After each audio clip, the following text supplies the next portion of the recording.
بسم اللہ الرحمن الرحیم۔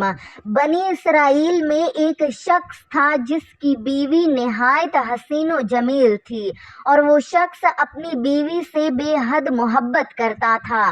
اس عورت کا حسن و جمال ایسا تھا کہ اس کا شوہر اس پر دل و جان سے فدا تھا اور اسے اپنی زندگی کی سب سے بڑی نعمت سمجھتا تھا۔ دونوں میاں بیوی اپنی زندگی بسر کر رہے تھے کہ اچانک اس عورت کا انتقال ہو گیا۔ بیوی کی موت نے اس شخص کو توڑ کر رکھ دیا۔ وہ اپنی بیوی کی جدائی برداشت نہ کر سکا اور اس قدر غمگین ہوا کہ اس نے دنیا کی دوسری تمام چیزوں سے منہ موڑ لیا۔ وہ اکثر اپنی بیوی کی قبر پر جا کر بیٹھتا، اسے یاد کرتا اور زار زار روتا، یہاں تک کہ 1 سال کا عرصہ اسی طرح گزر گیا۔ اتفاق سے ایک دن حضرت عیسیٰ علیہ السلام کا وہاں سے گزر ہوا۔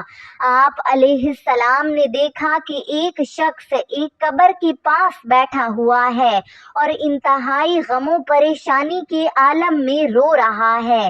حضرت عیسیٰ علیہ السلام نے اس کے قریب تشریف لے جا کر اس کی حالت دریافت فرمائی اور پوچھا کہ تم اتنا کیوں روتے ہو اور اس قبر کے پاس کیوں بیٹھے رہتے ہو؟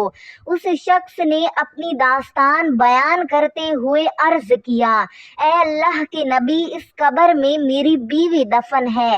میں اس سے بہت محبت کرتا تھا، اس کی وفات نے مجھے بالکل توڑ دیا ہے۔ 1 سال سے میں اسی کی قبر پر بیٹھ کر رو رہا ہوں۔ میرے دل کو اس کی جدائی کا غم کھائے جا رہا ہے۔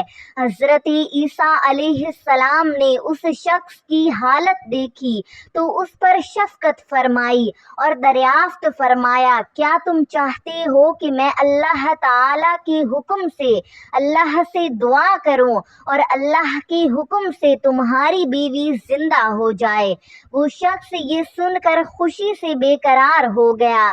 اس نے عرض کیا، اے روح اللہ، ہاں میں یہی چاہتا ہوں۔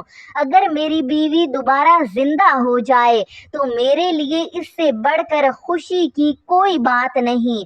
چنانچہ حضرت عیسیٰ علیہ السلام نے اللہ تعالیٰ کے حکم سے اس قبر کو مخاطب فرمایا۔ آپ علیہ السلام نے قبر کے مردے کو پکارا اور اللہ تعالیٰ کے حکم سے اسے زندہ ہونے کا حکم دیا۔ اچانک قبر پھٹی اور اس میں سے ایک حبشہ غلام باہر نکلا۔ اس کا منظر انتہائی خوفناک تھا۔ اس کے جسم سے آگ کے شعلے بلند ہو رہے تھے اور اس کی حالت ایسی تھی کہ دیکھنے والا خوف زدہ ہو جائے۔ وہ حبشی غلام حضرت عیسیٰ علیہ السلام کو دیکھتے ہی کلمہ پڑھنے لگا اور اللہ تعالیٰ کی وحدانیت کا اقرار کرنے لگا۔ حضرت عیسیٰ علیہ السلام نے اس کی حالت دیکھی تو اس سے دریافت فرمایا کہ تم کون ہو اور تمہیں اس حالت میں کیوں اٹھایا گیا ہے؟ اس نے عرض کیا، اے روح اللہ، میں وہ شخص ہوں جسے موت کے بعد عذاب دیا جا رہا تھا۔ مجھے بہت سخت عذاب میں مبتلا کیا گیا تھا۔ جب آپ نے مجھے اللہ تعالیٰ کے حکم سے پکارا تو مجھے حکم ہوا کہ میں آپ کے سامنے حاضر ہوں، چنانچہ میں حاضر ہو گیا۔ وہ شخص جس نے اپنی بیوی کو زندہ کرنے کی امید لگائی تھی، جب اس نے اس حبشی غلام کو قبر سے نکلتے دیکھا تو گھبرا گیا۔ اس نے حضرت عیسیٰ علیہ السلام سے عرض کیا، اے روح اللہ، مجھ سے غلطی ہو گئی ہے، میری بیوی کی قبر یہ نہیں ہے، میری بیوی کی قبر تو دوسری جگہ ہے۔ چنانچہ حضرت عیسیٰ علیہ السلام اس شخص کے ساتھ دوسری قبر کی طرف تشریف لے گئے۔ آپ علیہ السلام نے اللہ تعالیٰ کے حکم سے اس قبر کو پکارا اور فرمایا کہ اللہ تعالیٰ کے حکم سے اٹھ جا۔ اچانک وہ قبر بھی پھٹ گئی اور اس میں سے ایک نہایت حسین و جمیل عورت باہر نکل آئی۔ اس شخص نے جیسے ہی اس عورت کو دیکھا فوراً پہچان لیا کہ یہی اس کی بیوی ہے، وہ خوشی سے بے قرار ہو گیا اور عرض کرنے لگا، اے روح اللہ، یہی میری بیوی ہے، یہی وہ عورت ہے جس کی قبر پر میں 1 سال سے بیٹھ کر رو رہا تھا۔ حضرت عیسیٰ علیہ السلام نے اس عورت کو اللہ تعالیٰ کے حکم سے زندہ فرمایا اور وہ اپنے شوہر کے ساتھ چل پڑی۔ وہ شخص اپنی بیوی کو دوبارہ زندہ دیکھ کر بے حد خوش تھا۔ وہ بار بار اللہ تعالیٰ کا شکر ادا کر رہا تھا اور اسے یقین نہیں آ رہا تھا کہ جس عورت کو وہ ہمیشہ کے لیے کھو چکا تھا، آج وہ دوبارہ اس کے ساتھ چل رہی ہے۔ دونوں میاں بیوی وہاں سے روانہ ہوئے۔ راستے میں سفر کرتے وہ ایک جگہ پہنچے۔ شوہر کو تھکن محسوس ہوئی اور اس پر نیند غالب آنے لگی۔ اس کی بیوی نے کہا، آپ آرام کر لیجئے۔ وہ شخص اپنی بیوی کے پاس لیٹ گیا اور اس کی گود میں سر رکھ کر سو گیا۔ کچھ ہی دیر گزری تھی کہ اتفاق سے وہاں سے ایک شہزادہ گزرا۔ وہ اپنے گھوڑے پر سوار تھا اور اپنے زمانے کا نہایت حسین و خوبصورت شخص تھا۔ جب اس عورت کی نظر شہزادے پر پڑی تو وہ اس کے حسن و جمال سے متاثر ہو گئی۔ اس کا دل شہزادے کی طرف مائل ہو گیا اور اس کے دل میں ایک ایسی خواہش پیدا ہوئی جس نے اسے اپنے شوہر کی محبت اور وفاداری بھلا دی۔ وہ اپنے شوہر کو دیکھتی رہی جو بے خبر سو رہا تھا، پھر شہزادے کی طرف دیکھا۔ آخر کار اس عورت نے اپنے سوئے ہوئے شوہر کو وہیں چھوڑ دیا اور شہزادے کے ساتھ چل پڑی۔ کچھ دیر بعد اس شخص کی آنکھ کھلی۔ اس نے دیکھا کہ اس کی بیوی وہاں موجود نہیں ہے۔ اس نے ادھر ادھر دیکھا، اسے پکارا لیکن کوئی جواب نہ ملا۔ وہ انتہائی پریشان ہو گیا۔ جس عورت کو وہ مرنے کے بعد دوبارہ زندہ دیکھ کر خوش ہوا تھا، وہ اب اچانک غائب ہو چکی تھی۔ وہ اپنی بیوی کی تلاش میں نکل پڑا۔ وہ اسے ڈھونڈتے ڈھونڈتے آگے بڑھتا گیا۔ بالآخر اسے معلوم ہوا کہ وہ عورت ایک شہزادے کے ساتھ چلی گئی ہے۔ وہ اس کے پیچھے چلتا ہوا شہزادے کے پاس پہنچ گیا۔ وہاں پہنچ کر اس نے شہزادے سے کہا، یہ عورت میری بیوی ہے، آپ اسے میرے حوالے کر دیں۔ شہزادے نے اس کی بات سن کر کہا، یہ تمہاری بیوی نہیں بلکہ میری لونڈی ہے۔ اس شخص نے کہا، خدا کی قسم یہ میری بیوی ہے۔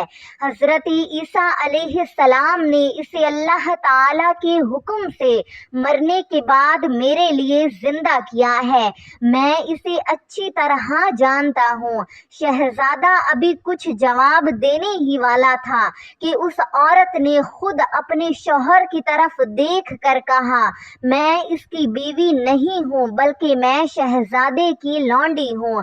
یہ شخص مجھ پر جھوٹا دعویٰ کر رہا ہے۔ یہ الفاظ اس شخص کے لیے بجلی بن کر گرے۔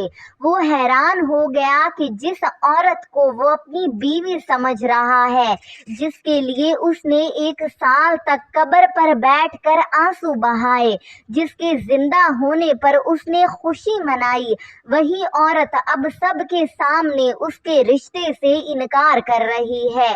اس نے شہزادے سے کہا، میں خدا کی قسم کھا کر کہتا ہوں کہ یہ میری بیوی ہے۔ حضرت عیسیٰ علیہ السلام نے اسے اللہ تعالیٰ کے حکم سے میرے لیے زندہ کیا تھا۔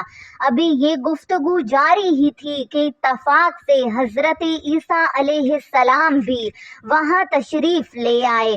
اس شخص نے حضرت عیسیٰ علیہ السلام کو دیکھا تو فوراً آپ کی طرف متوجہ ہوا اور عرض کیا، اے روح اللہ، یہی وہ عورت ہے جسے آپ نے میرے لیے اللہ تعالیٰ کے حکم سے زندہ کیا تھا، مگر اب یہ کہتی ہے کہ یہ میری بیوی نہیں ہے۔ حضرت عیسیٰ علیہ السلام نے اس عورت کی طرف دیکھا اور فرمایا، کیا تو وہی عورت نہیں ہے جسے میں نے اللہ تعالیٰ کے حکم سے زندہ کیا تھا؟ عورت نے جواب دیا، اے روح اللہ، خدا کی قسم میں وہ عورت نہیں ہوں، یہ شخص جھوٹ بول رہا ہے۔ حضرت عیسیٰ علیہ السلام نے فرمایا، کیا تو اس شخص کی وہی بیوی نہیں ہے جسے اللہ تعالیٰ کے حکم سے زندہ کیا گیا تھا؟ عورت نے پھر انکار کیا اور کہا، نہیں، میں وہ عورت نہیں ہوں۔ تب حضرت عیسیٰ علیہ السلام نے فرمایا، اچھا، پھر جو جان اللہ تعالیٰ کے حکم سے تجھے دی گئی تھی اسے واپس کر دے۔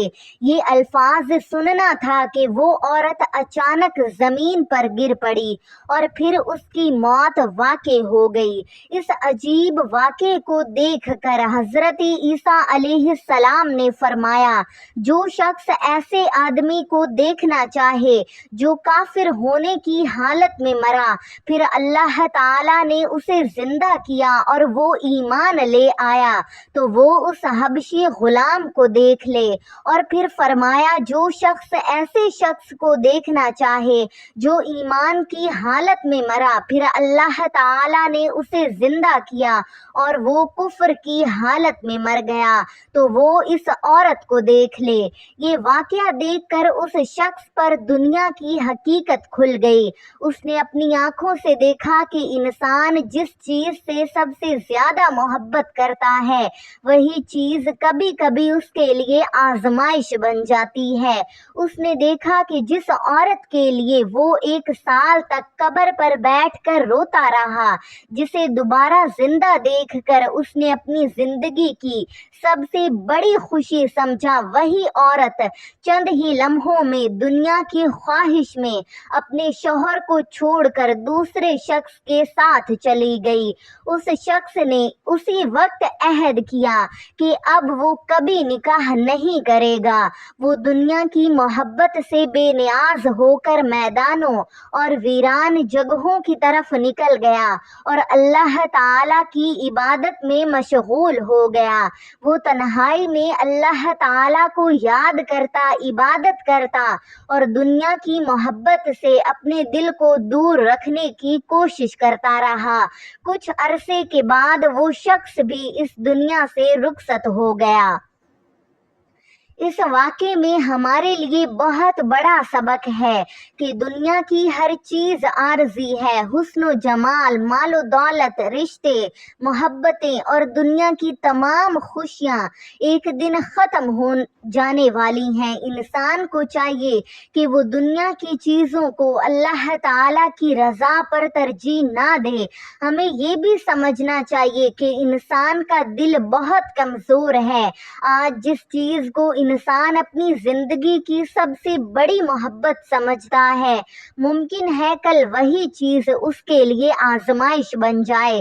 اس لیے اپنے دل کو دنیا کی محبت میں ایسا گرفتار نہیں کرنا چاہیے کہ انسان اللہ تعالیٰ کی محبت بھول جائے۔ اصل کامیابی یہ ہے کہ انسان اللہ تعالیٰ کو راضی کرے، اپنے نبی کریم صلی اللہ علیہ وآلہ وسلم کی سنتوں پر چلے اور ہر حال میں اللہ تعالیٰ کے احکام کو اپنی خواہشات پر مقدم رکھے۔ یہ واقعہ علامہ ثعلبی کی قصص الانبیاء المسمی الارواح صفحہ نمبر 434 میں منقول ہے۔ اس کا ذکر نزہۃ المجالس میں بھی ملتا ہے۔ اللہ تعالیٰ ہمیں دنیا کی بے وفائی اور اس کے دھوکے سے محفوظ فرمائے، ہمارے دلوں کو اپنی محبت سے آباد فرمائے، آمین یا رب العالمین۔ ناظرین، کمنٹ میں اللہ کے پیارے ناموں میں سے ایک نام ضرور ٹائپ کریں۔ جزاکم اللہ خیرا کثیرا۔